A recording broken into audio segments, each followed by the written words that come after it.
कृष्णा। जय श्री राधे श्याम। हरि बोल। श्री श्री राधा रमन लाल की जय। हरि चरण चिंतन श्री जी पाठ। श्री जी का बताया हुआ रास्ता जो क्या है, हरि के चरणों का चिंतन। उसमें आज की कक्षा में आपका बहुत बहुत स्वागत है जी। हरि चरण चिंतन श्री जी पाठ। उसमें हम आज की कक्षा और जो हमारी बहुत प्यारी सी यात्रा शिव भक्तमाल जी से चलते हुए भक्तों के चरित्र, रसिकों के चरित्र, त्रिवेणी चरित्र हमने श्रवण किया। सप्तनिधि के चरित्र, हम जो हमारे सप्त देवालय हैं हमारे श्री वृंदावन धाम में, सप्तनिधि में सबसे प्रथम निधि कौन है? गोविंद देव जी। तो हमने उनके बारे में श्रवण किया। भगवान की लीलाएं अनंत हैं, उसके लिए अनंत मुख भी होंगे और उन अनंत मुखों से हम श्रवण करें। अनंत कान मुख है ना, तो वो गाएंगे ना तब भी वो कम है, बहुत कम है। बहुत लीलाएं हैं, एक लीला श्रवण करती दूसरी तीसरी, मतलब ऐसे ऐसे जुड़ता जाता है ना, एक से एक साथ में जुड़ता है। तो फिर ऐसा लगता है ये कम है। ऐसे मुझे कक्षा करते हुए मुझे ऐसा लगता है ये प्रसंग मुझे कम था, मुझे और कहना था, इसके साथ तो ये और आ रहा था, इसमें तो ये लीला थी। लेकिन आज उन्हीं लीलाओं का श्रवण करते करते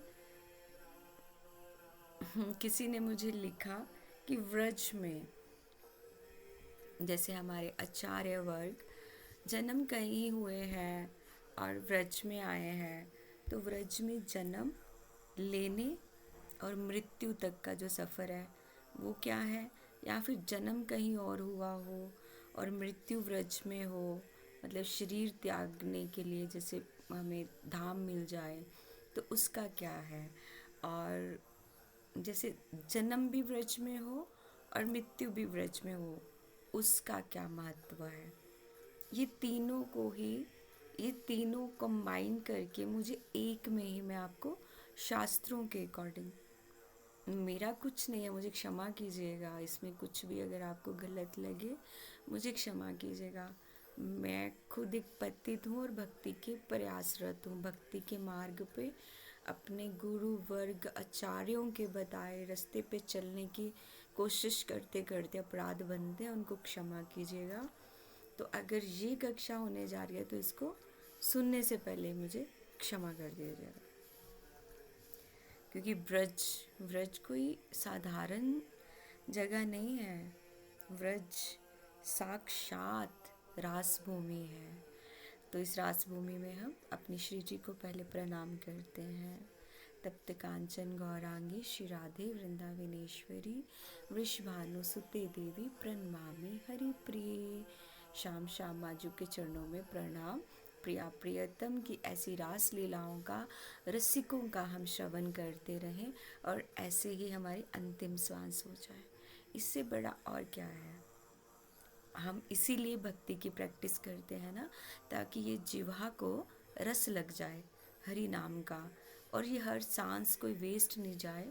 श्री जी श्री जी श्री जी का चिंतन रहे, मतलब चिंतन रहे आँखों में। वो जो रास का हम श्रवण करते हैं ना, वो हम दुनिया समाज में होते हुए भी वो चिंतन हमारी आँखों, वो जो अभी जो हम श्रवण करेंगे उसको आंखों के सामने, कैसे जैसे हम टीवी देखते हैं, किसी से बात करें लेकिन हमारे सामने ध्यान है वो पर्दे पे क्या चल रहा है, तो वो पर्दा हमारे सामने साथ साथ चलता रहे।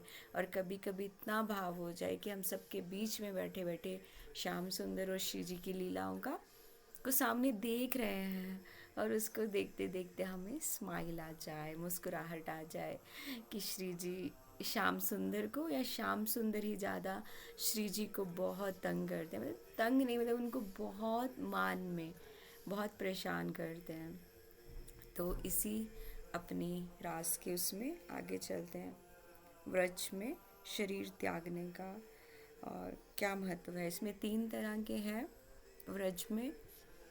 ब्रज में जन्म जो हमने तीन कि जन्म हो और मृत्यु कहीं और हो, जन्म ब्रज में हो और मृत्यु कहीं और हो जाए, और जन्म भी ब्रज में हो और मृत्यु भी ब्रज में हो। तो महादेव, इस पे महादेव पार्वती मैया को ब्रज में प्राण त्यागने पे बताते हैं कि ब्रज में प्राण नहीं हो त्यागे जाते, वहाँ तो निज वृंदावन की ओर जाया जाता है। ब्रज में जन्म हो, मृत्यु कहीं और हो जाए, तब भी क्या मिलता है? निज वृंदावन। जन्म कहीं हुआ हो और मृत्यु कहीं हो, लेकिन मोस्ट इम्पॉर्टेंट जो उन्होंने पूछा, व्रज में जन्म भी कहीं और है, मृत्यु भी कहीं और है, लेकिन जो अंतिम सांस है वो व्रज में है। चिंतन कहाँ है? व्रज में। इस पे हमें जड़ भरत जी का चिंतन होता है ना, जड़ भरत जी जिनका अंतिम सांस में चिंतन कहाँ था, उनका जो प्रेम हो गया था उनको हिरन से, तो उनको नेक्स्ट जन्म हिरन का मिला। इसीलिए हमें अपना जो मृत्यु के समय का जो चिंतन है उसको बहुत भक्ति में, चाहे व्रज में ही लगा के रखना है कि व्रज का दर्शन हो और अंतिम समय हम चले जाएं। कहाँ जाएंगे? निज वृंदावन में। और इसमें एक फोर्थ लाइन है जो मैं अपने आप से भगवान शिव पार्वती मैया को बोल रहे हैं कि अगर मृत्यु भी कहीं है, जन्म भी कहीं है, लेकिन भगवान की कृपा से उस शव यात्रा को कोई व्रजवासी दर्शन कर लेता है, तब भी निज वृंदावन मिलता है। और व्रज कोई साधारण नहीं है, जैसे आजकल पिकनिक स्पॉट बना है, पिकनिक स्पॉट नहीं है कि सब लोगों में आजकल ये है कि हम वृंदावन गए, वृंदावन गए, वो नहीं। हम लोग इस रस को जानते ही नहीं हैं, जो रज को ऋषि मुनि सब पाना चाहते हैं, जन्म लेना चाहते हैं जिस रज में, उस रज की हम वैल्यू नहीं करते। और जिस रज को महादेव, स्वयं महादेव देवादिदेव ने अपने शीश पे धारण किया, तो व्रज में जन्म कोई पुण्य आत्मा की पहचान होती है। हम जन्म पे बात करते हैं, ब्रज में जन्म किसी पुण्य आत्मा की पहचान है। शास्त्रों में कहा गया है कि बहु जन्म कृतम पुण्यम यत्र जन्म भवेद बुधा। बहु जन्म कृतम पुण्यम, कि जो जीव कितने जन्मों का पुण्य लिया होता है, वही पुण्य लेकर वो व्रज में जन्म लेता है।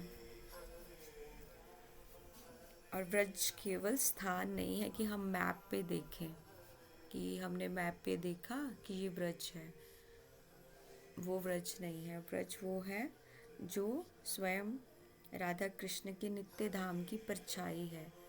सेम ये जो नित्य धाम, जो गोलोक धाम हम कहते हैं और निज वृंदावन बोलते हैं, वो यही वृंदावन है, ये उसकी परछाई है। लेकिन हम बद्ध जीव हैं, वहीं पे ही निज वृंदावन है, जो हमें वैसे चक्षु नहीं है तो वैसा दिखाई नहीं देता है।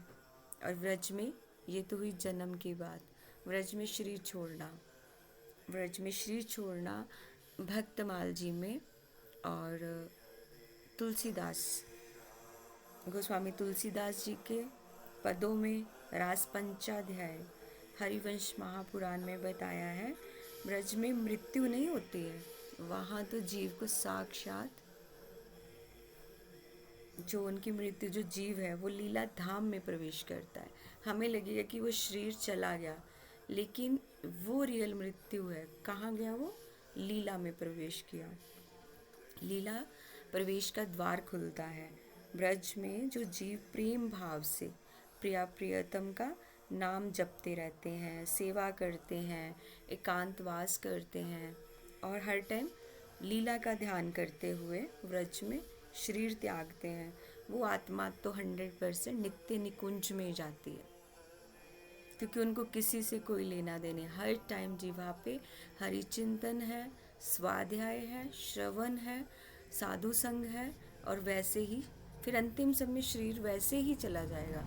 कुछ जब सोच नहीं, कुछ ध्यान नहीं, तो वो नित्य लीला में ही, नित्य निकुंज में प्रवेश श्री जी देते हैं। जैसे वैसे तो ललिता सखी के पास उसकी चाबी है, लेकिन उस जीव के लिए श्री जी अपने आप नित्य निकुंज की प्रवेश का द्वार खोलते हैं। ये मुक्ति नहीं है, ये एक प्रवेश है। अगर कोई ये सोच के वास करे, वास के ऊपर हम अलग चर्चा करेंगे कि वास का क्या महत्व है। अभी सिर्फ व्रज में जन्म मृत्यु से लेके 4 जो चीज़ें हैं उसके ऊपर चर्चा करते हैं। कि अगर सोचें कि मृत्यु हुई मुक्ति हो गई, मुक्ति नहीं है। यहाँ तो प्रवेश मिलता है, शरीर छूटता है, प्रवेश मिलता है गोलोक वृंदावन में। किसके लिए? श्री जी की सेवा के लिए। श्री जी क्या करते हैं, जिस सिद्ध देह को देखने के लिए हम भजन करते हैं कि हमें हमारी सिद्ध देह क्या है, इसी शरीर में हम भजन करते करते अपनी सिद्ध देह का दर्शन करें। जैसे हमारे रूप गोस्वामी पाद नित्य सिद्ध देह में क्या थे वो, तो रूप मंजरी, सनातन गोस्वामी पाद, गोपाल भट्ट गोस्वामी पाद, वो थे गुण मंजरी, साक्षात वो इस देह में भी थे। और गुण मंजरी, मंजरी स्वरूप में सिद्ध देह में गोलोक धाम में, नित्य धाम में वो सेवा भी में थे। ब्रज मृत्यु की भूमि नहीं है, साक्षात रास भूमि है। वहाँ तो हर समय रास होता है। और व्रज प्रेम की भूमि है, वहाँ हर हृदय में प्रेम है। अगर जिसको व्रज में रह के प्रेम नहीं आया, आंखों में अश्रु नहीं आए, तब उसको बहुत जन्म लेने पड़ेंगे। वृंदावन महात्म्य के अनुसार मृत्यु नहीं होती है। श्री जी की गोपियाँ जो हैं वो उनके प्रति समर्पण होता है। श्री जी को पाने के लिए गोपियाँ, सखियाँ, सहचरी सब है ना, तो गोपियों में समर्पण होता है। और जो जीव, अब कोई इंसान है, और वैसे तो विरक्त कोई नहीं हो सकता। आजकल की जो लाइफ है, लग्जरी लाइफ है, विरक्त जीवन जीना, जैसे सब अपनी आसक्ति ख़त्म करना, सबसे पहले जीवा का स्वाद ख़त्म करना, खाने का लालच ख़त्म करना, आने जाने का, वस्त्रों का, कि ठीक है 2 वस्त्र हैं चलेगा, और व्रज में रहना और विरक्त भाव में रहना, और हरि नाम करना, हरि कथा, हर समय विरक्त में रहना, हरि नाम करना, हरि कथा करना, साधु संग करना। ऐसे में अगर शरीर त्यागते हैं तो वो दोबारा उनका जन्म ही नहीं होता है। हरि संतों के खुद के वचन है। जैसे हमने व्रज त्रिवेणी, हमारे रसिक संतों के ऊपर हमने भक्तमाल जी से चले, हमारे हरिवंश महाप्रभु स्वामी हरिदास महाराज, और हमारी वंशियाली विशाखा सखी हरिराम व्यास जी। हरिराम व्यास जी का ये वचन है कि व्रजवासी की ब्रज ना छोड़े, मतलब वो एक पद है, लेकिन उसको मैं हिंदी में ट्रांसफ़र कर रही हूँ। व्रज लैंग्वेज में है। ब्रजवासी ऐसे बोलते हैं कि भक्ति में इतना अनुराग हो, इतना अनुराग हो, और व्रज को छोड़ना, व्रजवासी वृंदावन नहीं छोड़ना चाहते, धाम बिल्कुल नहीं। वो बोलते हैं कि वृंदावन छूटना मतलब मृत्यु के समय जो कष्ट है ना, वो भी सहन कर लेंगे, उससे भी ज़्यादा पेन है जब वृंदावन छोड़ते हैं। क्यों? क्योंकि व्रज क्या है? श्री जी की गोद है। व्रज श्री जी की गोद है, और उनको अगला जन्म नहीं मिलना है, वो भी नहीं, मतलब व्रज का वास। और हमें यही प्रार्थना करना चाहिए, अगला जन्म नहीं चाहिए। व्रजवासी तो यही करते हैं कि हमें अगला जन्म तो चाहिए ही नहीं, मृत्यु का जो दर्द है वही वो सहन करना, और वो हम सहन कर लेंगे, लेकिन व्रज से विरहा नहीं चाहिए। और हमें अगर अगला जन्म दो श्री जी, तो व्रज का, बेशक ये इंसान का मनुष्य शरीर मत दो, लेकिन व्रज का एक कण बना देना, रज कण बना देना।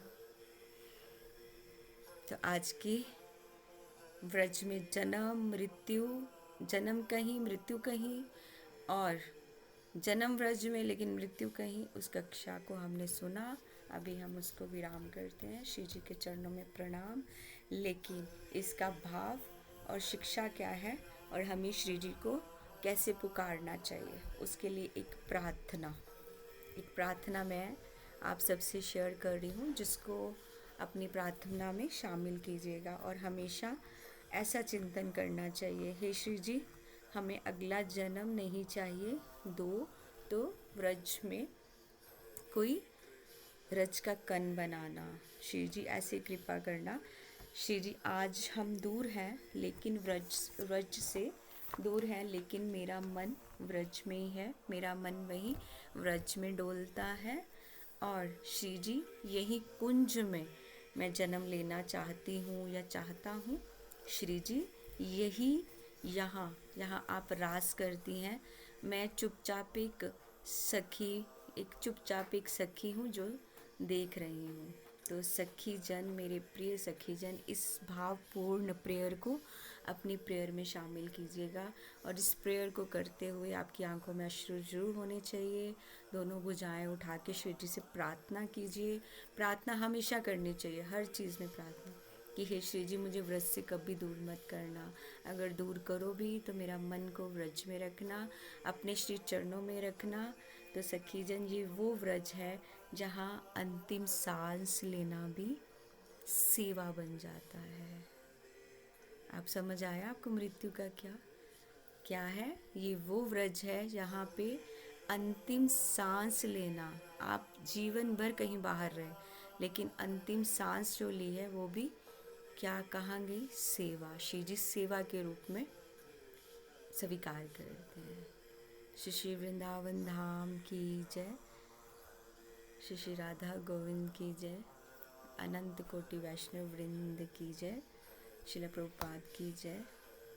कुछ अपराध बने तो क्षमा कीजिएगा। वांछा कल्पतरुभ्यश्च कृपा सिंधुभ्यश्च पतितानां पावनेभ्यो वैष्णवेभ्यो नमो नमः।